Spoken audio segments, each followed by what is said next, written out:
அருமையான தேவனுடைய பிள்ளைகளே, ஆண்டவர் இயேசுவின் விலையேற பெற்ற நாமத்தினாலே வாழ்த்துக்களை தெரிவிக்கிறோம். இந்த நாளிலும் கர்த்தர் உங்கள் வாழ்க்கையிலே பலத்த அற்புதம் செய்வாராக. 145 சங்கீதம் 15வது வசனத்திலே, எல்லா ஜீவன்களின் கண்களும் உம்மை நோக்கி கொண்டிருக்கிறது, ஏற்ற வேளையிலே நீர் அவைகளுக்கு ஆகாரம் கொடுக்கிறீர். என்ன ஒரு அற்புதமான வசனம் பாருங்கள். தேவனை சார்ந்து கொள்ளுகிறதற்கு இந்த வசனம் நம்மை தூண்டி விடுகிறது. 104 சங்கீதம் 27வது வசனத்திலும், கடலில் சஞ்சரிக்கிறவைகள் கூட, திமிங்கலங்கள் கூட ஏற்ற வேளையில் ஆகாரம் தருவீர் என்று காத்திருக்கிறதாம். அவைகளை ஆண்டவர் போஷிக்கிறாராம். இந்த மிருகங்களுக்கு பாருங்கள், போதனை இல்லை, பாஸ்டர் இல்ல, பைபிள் இல்ல, பிரேயர் இல்ல, சர்ச் இல்ல, எதுவுமே இல்லை.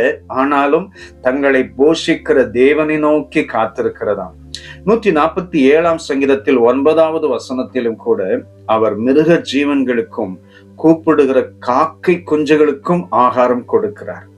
அதாவது ஏற்ற வேளையிலே அந்த மிருகங்களை கூட போஷிக்கிற தேவன் நம்முடைய தேவன். எவ்வளவு ஆச்சரியமான காரியம் பாருங்கள்.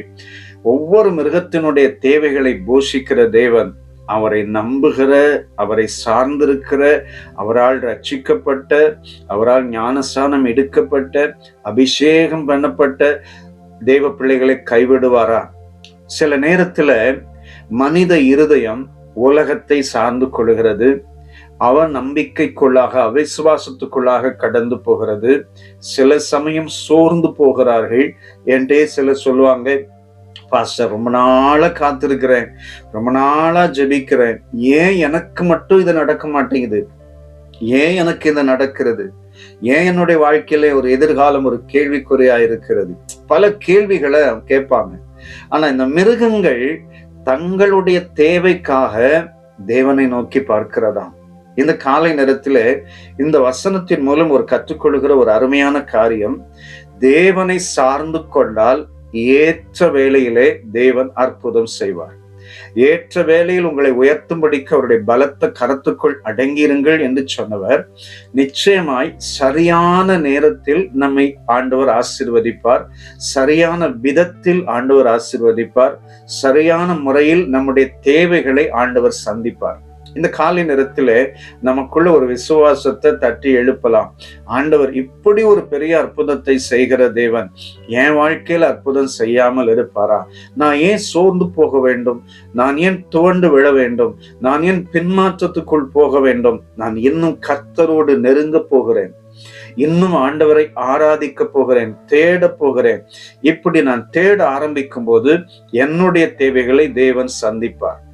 பொதுவா ரட்சிக்கப்பட்டு பல வருஷமா இருக்கிறவங்க ரொம்ப சோர்ந்து போயிருக்கிறாங்க. ஆனா ரட்சிக்கப்பட்டு சில நாட்கள், சில வருஷங்கள் ஆனவர்கள் ரொம்ப உற்சாகமா இருக்கிறத நான் பார்த்திருக்கிறேன். ஒரு முறை ஒரு கூட்டத்திலே ஜெபித்த பிற்பாடு ஒரு சகோதரி கூட்டிட்டு வந்தாங்க. அவங்க ரட்சிக்கப்பட்டு 6 மாதங்கள் ஆகுது. வேறு இடத்திலிருந்து அவர்கள் ரட்சிப்புக்குள் கடந்து வந்தார்கள். அவங்களை குறிச்சு சொன்னாங்க, இதுவரைக்கும் 10 முறைக்கு மேல் பைபிள் வாசிச்சிருக்காங்க பாஸ்டர்.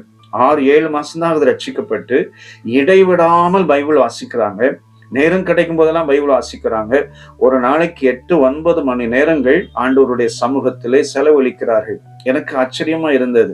ரட்சிக்கப்பட்ட புதிதில் அவர்களுக்குள் இருக்கிற வைராக்கியம், ரட்சிக்கப்பட்டு பல வருஷங்களா இருந்த நமக்குள் இல்லையே என்கிற ஒரு ஆதங்கம் உண்டாகிறது. பாருங்கள், இப்படி இந்த காலத்தில தேவனை முழுவதுமாய் சார்ந்து கொள்ளுகிற ஒரு அனுபவம் நமக்குள் எழும்புமானால், நிச்சயமா மிருகங்களுடைய தேவைகளை சந்திக்கிற தேவன் நம்முடைய தேவைகளை சந்திக்காமல் இருப்பாரா? நாம் அவருடைய சாயலால் உருவாக்கப்பட்டவர்கள், அவருடைய பிள்ளைகள். அவர் நமக்காக தன்னுடைய ஜீவனையை கொடுத்திருக்கிறார். அவர் நமக்காக எல்லாவற்றையும் செய்து முடித்திருக்கிறார். இப்படிப்பட்ட நல்ல ஆண்டவர் நமக்கு நம்முடைய தேவைகளை சந்திக்காமல் இருப்பாரா? நிச்சயம் செய்வார். நிச்சயம் கண்டிப்பா அற்புதம் செய்வார். சோர்ந்து போகாதிருங்கள். உங்கள் நம்பிக்கை முழுவதும் தேவன் மேல் இருக்கட்டும். முழுவதுமாய் அவரை சார்ந்து கொள்ளுங்கள். இந்த நாளிலே உங்களுடைய காரியங்களிலே மிகப்பெரிய அற்புதம் நடக்கும். நான் விசுவாசிக்கிறேன். இன்னைக்கு ஒரு பெரிய அற்புதத்தை ஆண்டவர் உங்கள் வாழ்க்கையிலே செய்ய போகிறார். சேர்ந்து ஜெபிக்கலாமா? அன்பு நிறைந்த பிதாவே, இயேசுவின் நாமத்தினாலே உம்முடைய பிள்ளைகளுக்காக அடியேன் ஜெபிக்கிறேன். இப்பொழுதும் உம்முடைய வல்லமை உம்முடைய பிள்ளைகள் மேல் இறங்குவதாக, இயேசுவின் நாமத்தினால் இறங்குவதாக. பொல்லாத பலவீனங்கள், போராட்டங்கள் மறைந்து போகட்டும் அப்பா. ஆண்டவரே, கூப்பிடுகிற காக்கை குஞ்சுகளுக்கு ஆகாரம் கொடுக்கிற தேவன், மிருகங்கள் எல்லாம் உம்மை நோக்கி பார்க்கிற போது அற்புதம் செய்கிற தேவன். உம்முடைய பிள்ளைகள் இப்பொழுது என்ன தேவையோடு ஜெபிக்கிறார்களோ அந்த தேவைகளை தேவன் சந்தித்து அற்புதம் செய்யும். இயேசு இரட்சகர் நாமத்தில் கேட்கிறோம் பிதாவே. ஆமென், ஆமென். God bless you. Amen.